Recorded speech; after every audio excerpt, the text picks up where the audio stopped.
নূহ আলাইহিস সালামকে আল্লাহ রাব্বুল আলামিন কাফেরদের সমস্ত অত্যাচার থেকে আল্লাহ রাব্বুল আলামিন তিনাকে এই আশুরার 10 তারিখে আল্লাহ তাআলা তিনাকে রক্ষা করেছেন। সুবহানাল্লাহ। নূহ আলাইহিস সালাম একজন কি ছিলেন? নবী ছিলেন। 950 বছর তার কওমের ভিতরে দাওয়াত দিয়েছেন, দিনের দাওয়াত। তো এই 950 বছর দাওয়াত দেওয়ার পরে মাত্র 40 জন অথবা কোন বর্ণনায় 50 লেগেছে, এতটুকু মানুষ মুসলমান হয়েছে, ঈমান আনছে আল্লাহর উপর, নবীর। কত বছর? 950 বছর দাওয়াত দেওয়ার পরে। খুব সুন্দর ভাবে বুঝাইছেন, বুঝাবে সোজানোর পরে না, তারা বুঝে না, শেষ পর্যন্ত দেখতেছে না আর হবে না। আল্লাহ রাব্বুল আলামিন নূহ আলাইহিস সালামকে হুকুম করলেন, নূহ আলাইহিস সালামের উপরে ওহী নাযিল করলেন যে যারা ঈমান এনেছে এরা ব্যতীত তোমার উপরে আমার উপরে আর কেউ ঈমান আনবে না।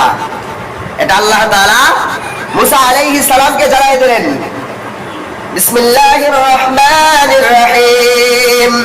وأوحي إلى نوح أنه لن يؤمن من قومك إلا من قد آمن فلا تبتئس بما كانوا يفعلون। الله أكبر। الله رب العالمين নূহ আলাইহিস সালামকে জানাই দিলেন, তোমার উপরে আমার উপরে যে কয়জন মানুষ ঈমান এনেছেন এই কয়জন মানুষ ব্যতীত আর কেউ তোমার উপরে আমার উপরে ঈমান আনবে না, আর মুসলমান হবে না। বলে নূহ আলাইহিস সালামকে এত কষ্ট দিয়েছেন, কিতাবের ভিতরে দেখেন সারাটা দিন কাফের মুশরিকরা নূহ আলাইহিস সালামকে প্রহার করেছেন, মারধর করেছেন, এমন ভাবে মারধর করেছেন, কিতাবের ভিতরে লিখেছেন যে কাফের মুশরিকরা মনে করত নূহ আলাইহিস সালাম এমন ভাবে মাটির সঙ্গে লুটে পড়তেন যেরকম ভাবে মরা মানুষ, মৃত মানুষ মাটির সঙ্গে সোজা হইয়া শুয়ে থাকে, অনুরূপ ভাবে নূহ আলাইহিস সালামকে মারধর করার পরে, প্রহার করার পরে নূহ আলাইহিস সালাম প্রত্যেকটা দিন অনুরূপ ভাবে মাটির ভিতরে পড়ে থাকতো। যখন রাত্রি হয়ে যাইত ওই কাফের মুশরিকরা মনে করতো নূহ মারা গেছে, এখন নূহকে রেখে আমরা চলে যাই। কিতাবের ভিতরে লেখেন যে নূহ আলাইহিস সালামকে ধুয়ে তারা রেখে তারা চলে যাইত। এদিকে যখন রাত্রি গভীর হয়ে যায় নূহ আলাইহিস সালাম আস্তে আস্তে তার হুঁশ ফিরে আসতো, আস্তে আস্তে জ্ঞান চলে আসতো। সে সেখান থেকে উঠে আবার আস্তে আস্তে নিজের গৃহে চলে যাইত। যাওয়ার পরে আবার যখন সকালবেলা হয়তো নূহ আলাইহিস সালাম আবার সকালবেলা দিনের দাওয়াত দিয়ে তাদের কাছে যাইত। এইরকম ভাবে 950 বছর দাওয়াত দিয়েছেন। আল্লাহ তাআলা অসিষ্ট হইয়া আল্লাহ তাআলা বিরক্ত বোধ করেছেন যে না, আমার নবীকে আর তারা মানবে না, আমার নবীকে অপদস্থ করতেছে, অপমান করতেছে, আমার নবীর ক্ষতি করবে। এজন্য আল্লাহ তাআলা তিনাকে হুকুম দিলেন, তোমার উপরে আর ঈমান আনবে না, আমার কালিমা আর তারা পড়বে না, তুমি তাদের কাছে আর যাইও না। তো তখন নূহ আলাইহিস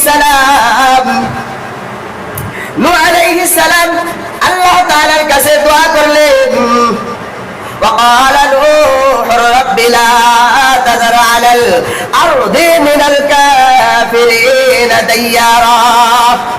যে মাওলা, যারা ভালো মানুষ হয় তারা অন্যের ভালো ভাবে, যে নিজে ভালো হবে অন্যের ভালো চাবে। তো নবীরা তো সবসময় মানুষের ভালোই চাইতো। তো নূহ আলাইহিস সালাম মনে করতেছে, ভাবতেছে আল্লাহ তাআলা যখন হুকুম করেছে, দাওয়াত দিতে নিষেধ করেছে, আর তারা মুসলমান হবে না। একটু আল্লাহ তাআলার কাছে দোয়া করলেন যে মাবুদ, যখন আর কেউ মুসলমান হবে না মাওলা, তাহলে আপনি এই কাফেরদের একটা বংশ কেউ আপনি ছাড় দিবেন না। সমস্ত কাফের মুশরিকদেরকে আপনি ধ্বংস করে দেন। কেন ধ্বংস করে দেবে? বলে যে কয়জন মুসলমান হয়েছে এই কয়জনের উপরে তারা অত্যাচার করবে, এই কয়জনের উপরে তারা অত্যাচার করবে, এই কয়জনকে কষ্ট দেবে, এই কয়জনকে প্রহার করবে, তাদেরকে শান্তিতে থাকতে দেবে না। তাদের বংশ তো আরো বৃদ্ধি হবে, কিন্তু তারা বৃদ্ধি হলে মুসলমানদেরকে কোনো দামি দিবে না, মুসলমানদেরকে পরোয়া করবে না। এই জন্য আল্লাহ তাআলার কাছে দোয়া করলেন, ক্ষতি হওয়ার চাইতে এইগুলো উম্মাত ধ্বংস হয়ে যাক, আর যেইগুলো মুসলমান হয়েছে এইগুলোর থেকে আবার মুসলমান বৃদ্ধি পাবে। আল্লাহ তাআলার কাছে দোয়া করলেন। আল্লাহ রাব্বুল আলামিন নূহ আলাইহিস সালামকে আবার হুকুম করলেন, ঠিক আছে যখন এদেরকে ধ্বংস করতে বলতেছেন তাহলে আপনার উপরে আবার হুকুম। বলে তাদেরকে ধ্বংস করার জন্য তো যখন আমরা একটা জমির উপরে কিছু লাগাইতে চাই, বাগুন আবাদ করবেন, বেগুন অথবা অন্য কিছু আবাদ করবেন, তখন ওই জমিটা কি করা হয়? চাষ করা হয় না? চাষ করে মই দিয়ে তার উপরে পানি দিয়ে রাখা হয় 1 সপ্তাহ। কেন? কোন আগাছা যেন জীবিত না থাকে, সব কিছু যেন ধ্বংস হয়ে যায়।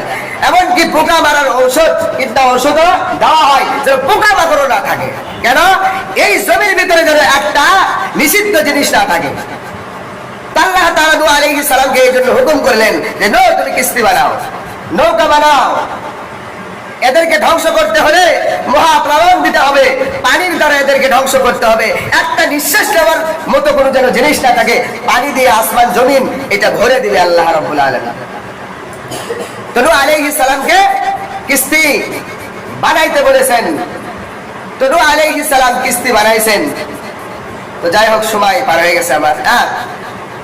তো নূহ আলাইহিস সালাম কিস্তি বানাইছেন, এর ভিতরে অনেক ঘটনা আছে, সামনে বলবো ইনশাআল্লাহ।